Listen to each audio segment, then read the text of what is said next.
महिला आणि सामान्य माणूस यांचं कायमच सोन्याकडे लक्ष असतं. सोन्याचे भाव घसरतायत की उतरतायत, चढतायत यावर कायम त्यांचं लक्ष असतं. हा त्यांचा जिव्हाळ्याचा विषय आहे. आज आपण दादर मधील MV पेंढुरकर या ज्वेलर्स मध्ये आलेलो आहोत, ज्वेलर्सच्या शॉप मध्ये. तर आपण त्यांच्याकडून जाणून घेऊयात, काल बजेटमध्ये केंद्रीय अर्थसंकल्पात कस्टम ड्युटीचे भाव कमी करण्यात आले सोन्यावरचे. तर त्याविषयी त्यांच्याकडूनच जाणून घेऊयात की किती प्रति तोळ्याचे भाव कमी झाले आहेत, पूर्वी किती होते, आता किती आहेत. नमस्कार सर, तुमचं नाव? अभिषेक पेंढुरकर. कालपर्यंत भाव किती होते सोने?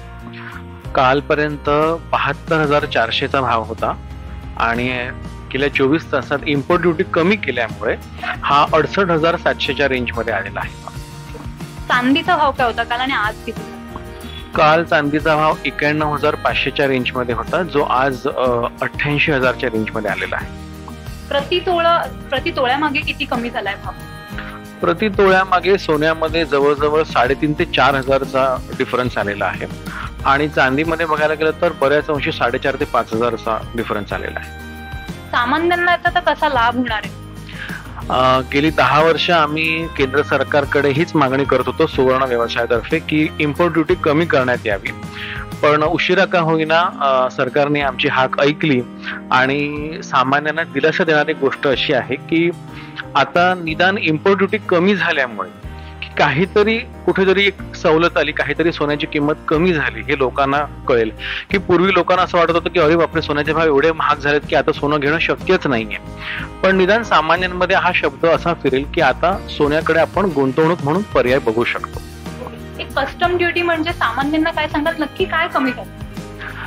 कस्टम ड्युटी म्हणजे आपल्याकडे सोनं हे सगळं भारतात इम्पोर्ट येतं, आयात होतं, ते निर्यात केलं जात नाही. तर त्याच्यावरती जो काही कर आकारला जातो त्याला कस्टम ड्युटी म्हणतात. आणि याच कस्टम ड्युटीमध्ये आम्ही सरकारकडे मागणी करत होतो की तुम्ही ही कस्टम ड्युटी कमी करा, जेणेकरून लोकांना सोनं घेणं परवडेल. तर उशिरा का होईना आमच्या सरकारने ऐकलेलं आहे. दागिन्यांमध्ये किंवा सोन्यामध्ये अशा कोणत्या वस्तू आहेत ज्या ते गुंतवणूक म्हणून करू शकतात सामान्य लोक? आता जी कस्टम ड्युटी मध्ये कमी हे आलेले डिस्काउंट दिला गेलेला आहे, तर त्याच्यामध्ये युटिलिटी व्हॅल्यू म्हणून दागिने करू शकता आणि इन्व्हेस्टमेंट व्हॅल्यू म्हणून कॉइन किंवा वळी जी आहेत याच्यामध्ये तुम्ही गुंतवणूक करू शकता. सोनं गुंतवणूक म्हणून परफेक्ट आहेच, आपल्याला सगळ्यांनाच माहिती आहे, पण चांदीमध्ये गुंतवणूक होऊ शकते का आता जर कस्टम ड्युटी कमी झाली आहे? चांदीची मागणी तशी बऱ्याच अंशी इंडस्ट्रियल यूज पण त्याचा चांगला आहे, पर्सनल यूज व्यतिरिक्त. आणि ऑफकोर्स चांदीचा भाव सोन्याच्या भाव म्हणजे त्याच्यामध्ये खूप त्याचं गणित वेगळं असतं. तर त्या कारणामुळे जर तुम्ही 50% सोन्यामध्ये गुंतवत असाल तर एक 15 ते 20% तुम्ही चांदीमध्ये गुंतवू शकता. तर मंडळी, तुम्ही पाहू शकता की सोन्याचे भाव आणि चांदीचे भाव कशा पद्धतीने कमी झाली आहेत, घसरली आहेत. त्यामुळे सामान्यांसाठी ही दिलासाजनक बाब आहे की सोन्याचे आणि चांदीचे भाव काल घसरले आहेत. काल अर्थसंकल्पात सादर केल्याप्रमाणे कस्टम ड्युटीचा भाव कमी केला गेला आणि त्यामुळेच इम्पोर्ट केले जाणारे हे सोने किंवा चांदी याच्यावरचा भाव कमी झालाय.